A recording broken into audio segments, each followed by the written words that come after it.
Bom, vamos falar de um grupo agora, que é o reino vegetal, que é quase presença constante em todas as provas do Instituto Federal, que é o reino vegetal. Então, vou fazer algumas aulas sobre o reino vegetal, porque realmente a gente precisa esmiuçar um pouco ele, trabalhar mais detalhado, porque tem sido cobrado desde vocês reconhecerem os seres vivos, os tipos de plantas que pertencem aos grupos, desde cobrado as partes da planta, onde eu vou fazer então aulas separadas para cada uma das partes, tá bom? Só com a aula dessa primeira aula aqui, que vai ser uma aula curta, já dá para ter uma boa noção do grupo do reino vegetal, e com essa aula já é possível responder várias questões nessas provas de seleção, tá? Então vamos lá. Gente, o reino vegetal, então, ele é formado por seres vivos eucariontes e pluricelulares, tá? E todos são autotróficos, ou seja, realizam fotossíntese, tá? Todas as plantas, então, possuem cloroplastos em suas células, que possuem a capacidade de produzir o alimento através da fotossíntese. E esse alimento, então, ele é guardado na forma de amido, né? Amido, então, é uma reserva energética do reino vegetal. Nós, animais, guardamos a reserva em forma de glicogênio, assim como os fungos. Os vegetais guardam na forma de amido.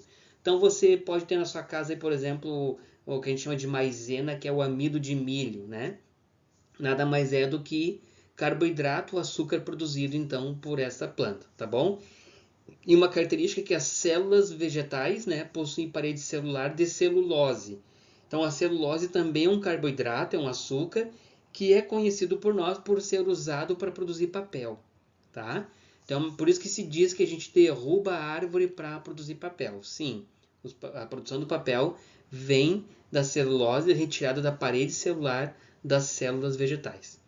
Certo? Então, aqui eu quero mostrar para vocês a divisão do reino vegetal, que é dividido em 4 grupos de plantas, tá?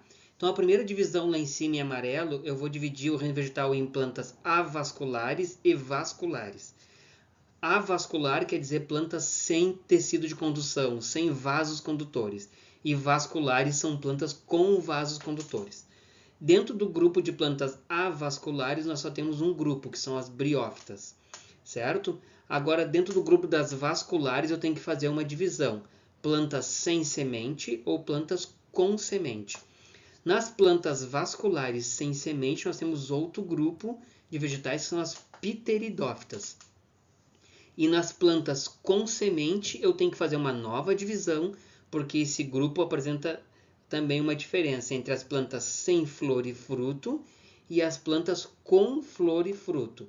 As plantas sem flor e sem fruto são as gimnospermas, que são os pinheiros, e as plantas com flor e fruto nós chamamos de angiospermas, tá? Que são, então, o maior grupo de vegetais no planeta Terra, tá bom? Gente, cada um desses grupos, briófita, pteridófita, gimnospermas e angiospermas, eu vou trabalhar em aulas separadas com vocês, para vocês verem a característica de cada uma delas. Embora eu vou dar uma pincelada agora ali, vou dar uma resumida, mas eu vou fazer uma aula para especificar melhor cada um desses grupos, que pode ser questão de prova, tá bom? Então, é uma divisão que parece um pouco complexa, né? Mas você olhando bem, é tranquilo assim de a gente separar, tá bom? Então, as briófitas são os musgos e hepáticas, são avasculares e por isso são de pequeno porte, ou seja, não tem vasos condutores para levar a água e sais minerais por toda a planta, então elas se obrigam a ser muito pequenininhas. E elas dependem da água para a reprodução e também dependem da água para, como elas não têm vaso condutor, elas têm que viver em lugares úmidos e muitas vezes lugares até encharcados para poder ter água circulando pelo vegetal, tá? E não possuem sementes. As pteridófitas são as samambaias e avencas e outros grupos de vegetais, né? Nós vamos ver melhor na aula de pteridófitas. São vasculares e sem semente, dependem da água para reproduzir. Então, atenção, esses dois grupos, briófita e pteridófita, dependem da água para a reprodução. nós vamos ver depois que nos outros grupos, gimnospermas e angiospermas, essa dependência da água desaparece, tá? Então, gimnospermas são os pinheiros, plantas com semente, sem flor e fruto, e dependem do vento para a reprodução. Enquanto que as angiospermas são as plantas com flor e fruto, e é o maior grupo de vegetais. E a reprodução ocorre pela polinização por diversos meios, que pode ser por animais, pelo vento, pela água, tá? Nem todo fruto é comestível, tá? Então, as angiospermas produzem um fruto, né? Mas nem todos são comestíveis, certo?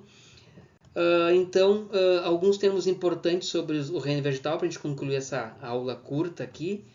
Traqueófitas são as plantas que apresentam vasos condutores, plantas vasculares. Lembrando que somente as briófitas não são traqueófitas. Pteridófita, gimnospermas e angiospermas são traqueófitas.